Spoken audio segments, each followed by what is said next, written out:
គឺសម្ដីដ៏ធ្ងន់ធ្ងរមួយរបស់លោក Donald Trump គាត់ថាគាត់ចង់ឲ្យប្រទេសកាណាដាក្លាយជារដ្ឋទី51របស់ប្រទេសអាមេរិក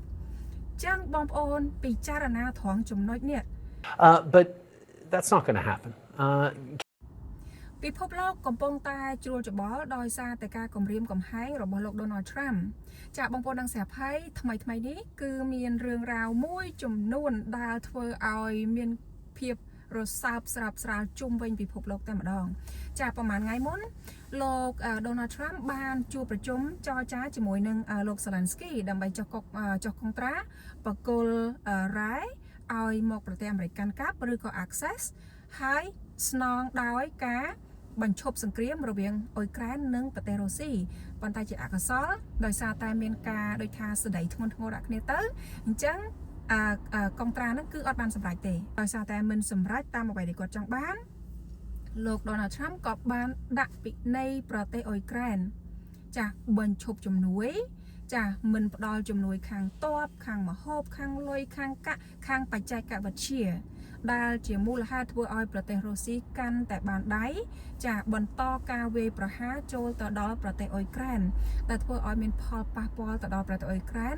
ក៏ដូចជាធ្វើឲ្យប្រទេសនៅប៉ែកអឺរ៉ុបក៏ដូចជាប្រទេសជុំវិញខ្លួនមានភាពមិនសប្បាយរីករាយហើយក៏បានតាំងចិត្តថានឹងឈរពីក្រោយខ្នងប្រទេសអ៊ុយក្រែនជាក់ស្ដែងចាប្រទេសថឺគីគាត់បានថាគាត់នឹងព្យាយាមគាត់នឹងជួយដល់ប្រទេសអ៊ុយក្រែនចាប្រទេសអង់គ្លេសថានឹងផ្ដល់ជំនួយទៅដល់ប្រទេសអ៊ុយក្រែនប្រទេសបារាំងនិងប្រទេសជាច្រើននៅប៉ែកអឺរ៉ុបបានសន្យាថានឹងជួយប្រទេសអ៊ុយក្រែនបញ្ហាមួយទៀតដែលកំពុងតែក្តៅកកុបផងដែរគឺតាក់ទងទៅនឹងរឿងដំឡើងពន្ធឬក៏ការយកពន្ធចាពីប្រទេសកាណាដាពីប្រទេសម៉េស៊ីកូនិងប្រទេសចិនអញ្ចឹងបង្កផលប៉ះពាល់ធ្វើឲ្យប្រទេសទាំង3ទាំង4នៅលើពិភពលោកនេះគឺមិនសប្បាយចិត្តចាហើយប៉ុន្តែគាត់ថាឥឡូវហ្នឹងគឺគាត់កែប្រែបន្តិចតួចហើយបងប្អូនទាំងអស់គ្នាគាត់ពន្យាពេលចាគាត់ពន្យាពេលយកពន្ធចាពីប្រទេសកាណាដាចារយៈពេល1ខែប៉ុន្តែយើងអត់ដឹងទេថ្ងៃនេះគាត់ថាគាត់ពន្យាពេលតែស្អែកគាត់ដូរចិត្តក៏យើងអត់ដឹងចាប៉ុន្តែអ្វីដែលសំខាន់ដែលធ្វើឲ្យមិត្តភាពរវាងប្រទេសកាណាដានិងប្រទេសអាមេរិកកំពុងតែប្រេះឆាគឺសម្ដីដ៏ធ្ងន់ធ្ងរមួយរបស់លោក Donald Trump គាត់ថាគាត់ចង់ឲ្យប្រទេសកាណាដាក្លាយជារដ្ឋទី51របស់ប្រទេសអាមេរិកចឹងបងប្អូនពិចារណាត្រង់ចំណុចនេះចង់បានប្រទេសកាណាដាមកធ្វើជារដ្ឋទី51របស់ប្រទេសអាមេរិកចឹងមានន័យថាម៉េចបើតាមការយល់របស់ខ្ញុំគិតថាគាត់ចង់ក្តោបក្តាប់កាន់កាប់ប្រទេសកាណាដាមកធ្វើជាផ្នែកមួយរបស់ប្រទេសអាមេរិកសួរថាតើប្រទេសកាណាដាខ្លួនឯងផ្ទាល់តើគេចង់ក្លាយទៅជាផ្នែកមួយរបស់ប្រទេសអាមេរិកឬក៏ចង់ចូលជាប្រទេសអាមេរិកអត់ President-elect Trump has been needling you a bit, calling you Governor Trudeau, talking about making Canada the 51st state. Did you have any interaction with him today? No, not today. But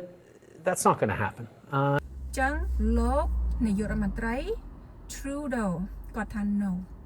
impossible ប្រជាជនកាណាដាជនជាតិកាណាដាគេរីករាយទៅនឹងអ្វីដែលគេមានគេចង់រក្សានៅអ្វីដែលគេមាន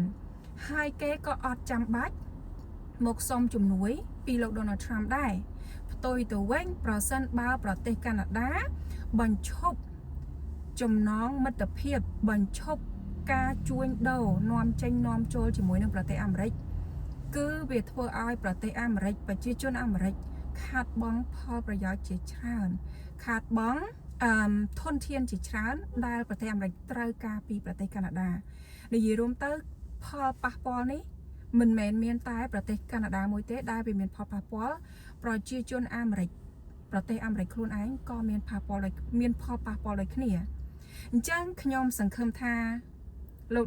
Donald Trump